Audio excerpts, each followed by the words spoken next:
अस्सलाम वालेकुम। जो नेक्स्ट टॉपिक हमने डिस्कस करना है वो है लॉजिकल इक्विवेलेंस क्या होती है। तो अगर दो प्रोपोजिशंस में इक्वालिटी होल्ड कर जाती है तो वो स्टेटमेंट जो होगी या फिर जो दो ऑपरेशंस होते हैं वो लॉजिकल इक्विवेलेंट होते हैं। तो आपको पता होना चाहिए, जैसे ये एग्जांपल 1 में गिवन है कि जो negation of P and Q and negation of P और निगेशन ऑफ क्यू ये लॉजिकल इक्विवेलेंट है। बस ये एमसीक्यूज में पूछ सकते हैं कि ये दोनों लॉजिकल इक्विवेलेंट है या नहीं है। इसी तरह जो नेक्स्ट एग्जांपल है, एग्जांपल नंबर 2, उसमें भी यही है कि निगेशन ऑफ पी और Q and negation of P and negation of Q ये लॉजिकल इक्विवेलेंट है। इतना आपको पता होना चाहिए कि इसके दरमियान इक्वलिटी जो होती है वो होल्ड करती है। और इसी तरह नेक्स्ट आ जाता है डी मॉर्गन्स लॉ। क्या होता है कि डी मॉर्गन्स लॉ में भी डी मॉर्गन्स जो लॉ है उसमें भी लॉजिकल इक्विवेलेंस होल्ड करती है।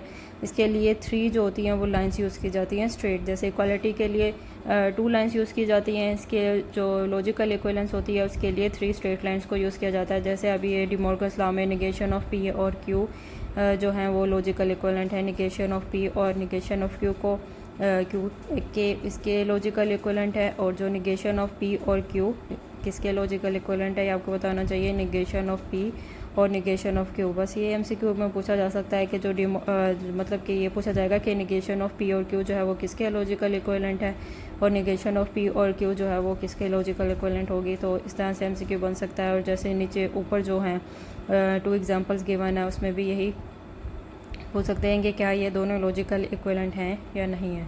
इसी तरह ये एग्जांपल नंबर 3 है, इसमें भी आपको पता होना चाहिए कि इसमें भी लॉजिकल इक्विवेलेंस होल्ड करती है। नेक्स्ट आ जाता है प्रेडिकेट्स क्या होते हैं।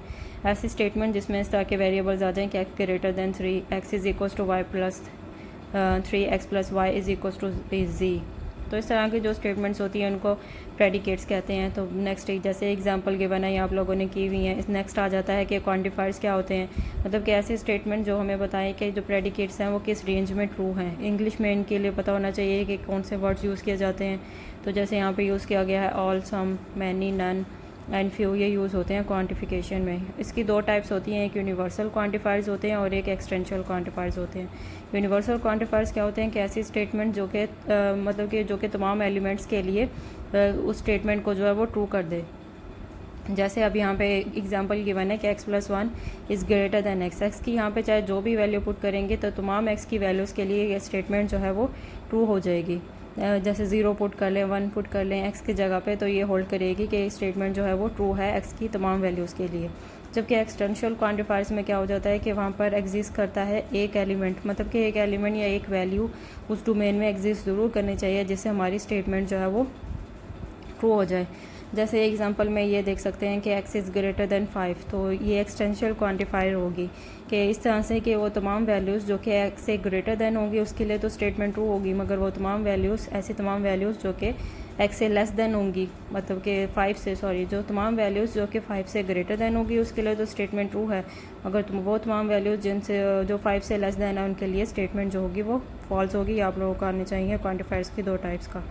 नेक्स्ट आ जाता है सेट। क्या होता है कि collection of well defined and distinct elements को सेट कहते हैं। ये एमसीक्यूज़ में आ सकता है। और रिलेशन के लिए क्या होगा कि अगर ए और बी को 2 नॉन एम्प्टी सेट है तो उसके लिए हम रिलेशन डिफाइन करते हैं, बाइनरी रिलेशन, जिसको सिंपल रिलेशन भी कहा जाता है, ए से बी तक, तो उसको ए क्रॉस बी से डिनोट करते हैं। तो इस तरह से सेट में डिनोट करते हैं कि ए कॉमा बी जो फर्स्ट एलिमेंट होगा वो मतलब कि ए में से बिलोंग करना चाहिए, और जो सेकंड एलिमेंट है वो बी में से बिलोंग करना चाहिए, तब आर जो होगी वो रिलेशन होगी ए से बी तक। इसी तरह नेक्स्ट लिखा हुआ है कि अगर ऑर्डर पेयर ए और बी आर में से बिलोंग कर रहा है तो हम ये कह सकते हैं कि ए बी से रिलेट कर रहा है, और इस तरह से लिखा जाता है ए आर बी। और अगर वो ऑर्डर पेयर आर में से बिलोंग नहीं करता तो A is not related to B लिखा जाता है। जैसे अब ये नेक्स्ट एग्जाम्पल गिवन है कि इज़ इक्वल टू 1 2 3 4, तो सबसे पहले इसमें ए क्रॉस ए फाइंड करेंगे और उसमें डोमेन और रेंज फाइंड करनी है ना। तो सबसे पहले जैसे लिखा हुआ है कि एक्स एंड वाई ऑर्डर पे गिवन है, तो वो तमाम हमने वैल्यूज़ रिलेशन में रखनी है जहाँ पे वाई और एक्स की वैल्यूज़ जो होंगी वो इक्वल होंगी। तो सबसे पहले ए क्रॉस ए फाइंड कर लेना है, फिर उसमें से रिलेशन फाइंड करेंगे जो हमें गिवन है कि एक्स और वाई का ऑर्डर पेयर हो सच दैट वाई जो है वो एक्स के इक्वल हो। जैसे 1 1 2 2 3 3 4 4, यहाँ पे वाई और एक्स एक दूसरे के इक्वल हैं। तो यहाँ से डोमेन और रेंज फाइंड कर लें कि डोमेन क्या होती है, जो फर्स्ट एलिमेंट्स होते हैं वो डोमेन आ जाते हैं और जो सेकंड एलिमेंट्स होंगे वो उसकी रेंज आ जाती है। इस तरह क्वेश्चन नंबर 2 3 4 भी गिवन है। इसी तरह बस इसमें एमसीक्यूज़ के तौर पर ये पूछा जा सकता है कि सेट क्या होता है, रिलेशन के लिए कैसे रिलेशन को किस तरह से डिनोट किया जाता है, और अगर ऑर्डर पेयर आर में से बिलोंग नहीं कर रहा, मतलब कि उस रिलेशन में से बिलोंग नहीं कर रहा, तो उसको क्या कहते हैं, उसको कैसे डिनोट किया जाता है, के is not related to B. बस इसमें सिर्फ इतना ही आना चाहिए, बस सिर्फ के सेट रिलेशन की बस डेफिनेशन।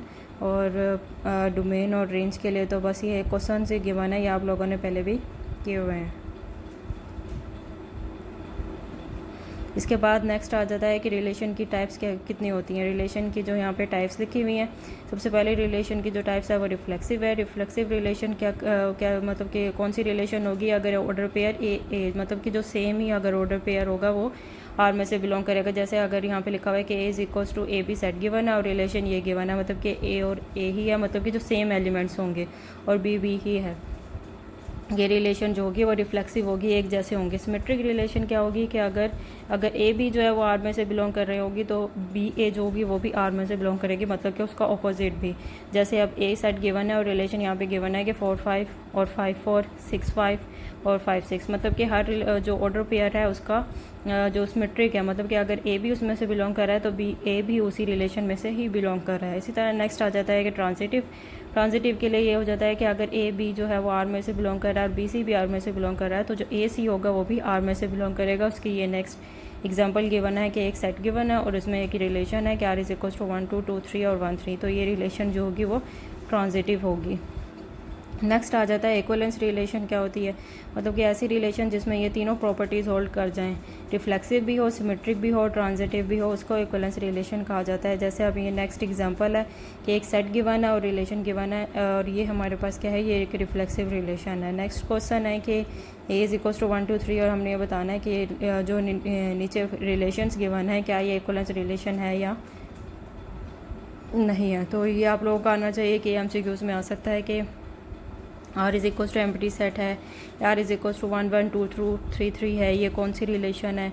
इसी तरह क्वेश्चन नंबर 3 4 5 इस तरह से आप लोगों को आना चाहिए। ये भी पता होना चाहिए कि रिलेशंस की कितनी टाइप्स होती हैं, इक्विवेलेंस रिलेशन के लिए कौन कौन सी प्रॉपर्टीज़ का होल्ड करना ज़रूरी होता है, और ये इनका भी पता होना चाहिए कि R is equals to relation given है, अगर कोई और बताना है कि वो कौन सी रिलेशन है। नेक्स्ट आ जाता है कार्डिनलिटी, जिसको साइज़ या फिर ऑर्डर ऑफ द सेट भी बोला जाता है, मतलब कि जो नंबर ऑफ़ एलिमेंट्स होते हैं सेट में उसको कार्डिनलिटी सेट या ऑर्डर ऑफ सेट कहते हैं। जैसे एक सेट गिवन है ए इज़ इक्वल्स टू 1 2 3 4, अब इसकी कार्डिनलिटी बतानी है तो उसको एन ऑफ ए से या फिर ए जो बार के साथ डिनोट किया जा सकता है, जैसे एब्सोल्यूट वैल्यू होती है, तो उसमें जो नंबर ऑफ़ एलिमेंट्स हैं वो 4 है। नेक्स्ट आ जाता है कि सबसेट क्या होता है कि ए बी का सबसेट उस वक्त होगा जब ए के तमाम एलिमेंट्स बी में भी प्रेजेंट होंगे। डिसजॉइंट सेट क्या होता है कि अगर दो सेट का इंटरसेक्शन एम्प्टी आ जाए तो वो सेट्स डिसजॉइंट हो जाएंगे। प्रॉपर सबसेट क्या होता है कि ए जो होगा वो बी का प्रॉपर सेट उस वक्त होगा अगर बी में कोई ऐसा एलिमेंट ज़रूर, एटलीस्ट एक एलिमेंट ज़रूर एग्जिस्ट करना चाहिए जो ए में बिलोंग नहीं करता। बस इनकी डेफिनेशंस आनी चाहिए, ये एमसीक्यू में बन सकता है। और नेक्स्ट आ जाता है प्रिंसिपल ऑफ इंक्लूसिव एक्सक्लूजन। क्या होता है, तो अगर ए और बी कोई दो नॉन डिसजॉइंट सेट है, मतलब कि जब ए और बी का इंटरसेक्शन लिया जाता है तो वो एम्प्टी नहीं आता, कुछ ना कुछ उसमें कॉमन ज़रूर होता है। Then N of A union B is equals to N of A plus N of B minus N of A intersection B. इस तरह से ये भी एमसीक्यू बन सकता है कि N of A union B जो है वो किसके इक्वल होता है। नेक्स्ट आ जाता है कि कार्टेशियन प्रोडक्ट है टू सेट का, तो इसको ए क्रॉस बी से ही डिनोट किया जाता है, वही ये बाइनरी ऑपरेशन ही आ जाता है। जैसे अब ये नेक्स्ट एग्जांपल में पूछा गया है कि बाइनरी मतलब कि principle of inclusive exclusion use करना है इस वाले में, और सेट ए भी आपको गिवन है। सबसे पहले फाइंड कर लेना है एन ऑफ ए और एन ऑफ बी, क्योंकि N of A union B के लिए ज़रूरी है कि हमें मतलब कि दोनों इक्वलिटी होल्ड करनी चाहिए, तो इस तरह से 7 इज इक्वल्स टू 7 आ जाएगा, और नेक्स्ट एग्जाम्पल में भी यही गिवन है। नेक्स्ट आ जाता है कि अगर ए बी सी 3 सेट आपको गिवन है और कि बस ये बताना है कि इसमें ये इक्वालिटी होल्ड करती है कि A union B is equals to B union A, ये इसके इक्वल होता है, और A intersection B is equals to B intersection A, मतलब कि जो कम्यूटेटिव लॉ जो होता है वो होल्ड करता है उसमें, इंटरसेक्शन में भी और यूनियन में भी। और इसी तरह एसोसिएटिव लॉ जो डिस्ट्रीब्यूटिव लॉ जो होगा वो भी होल्ड करता है इसमें, एसोसिएटिव लॉ भी इसमें होल्ड करता है। बाकी डिमॉर्गन्स लॉ आ जाता है, वो जो ऊपर वाली एग्जांपल्स है उसको भी लॉजिकल ऑपरेटर्स में कन्वर्ट किया जा सकता है। जैसे अभी ये नीचे डिमॉर्गन्स लॉ है, इसको पीछे हमने पढ़ा था कि उसमें डायरेक्ट लिखा गया था कि इसमें लॉजिकल इक्विवेलेंस भी होल्ड करती है और इक्वालिटी भी इसमें होल्ड करती है। जैसे अब यहाँ पे लिखा हुआ कि ए यूनियन बी का जो प्राइम है या बार प्राइम जो है वो इक्वल होता है ए प्राइम इंटरसेक्शन बी तो इसको बोलते हैं कॉम्प्लीमेंट। के यूनियन बी का जो होल कॉम्प्लीमेंट है वो इक्वल होता है A complement intersection B complement के। इसको जब कन्वर्ट करेंगे लॉजिकल इक्विवेलेंस में तो इसमें जो कॉम्प्लीमेंट की जगह पे नेगेशन यूज़ होता है और जो यूनियन की जगह पे और यूज़ होगा और जो इंटरसेक्शन होगा उसकी जगह पे एंड यूज़ होगा। बस इसको इसमें कन्वर्ट किया तो फिर इसमें देखेंगे कि ये इक्वालिटी होल्ड कर जाती है। फिर इसी तरह से नेक्स्ट भी इसमें ये गिवन है कि इंटरसेक्शन बी का जो कॉम्प्लीमेंट है वो इक्वल होता है A complement union B complement के। फिर इस तरह से इसमें distribution of intersection over union ये भी आप लोगों ने किया हुआ है कि intersection into B union C is equals to A union B A intersection B union A intersection C. बस इसको पता होना चाहिए कि इसको लॉजिकल ऑपरेटर्स में कैसे कन्वर्ट करते हैं।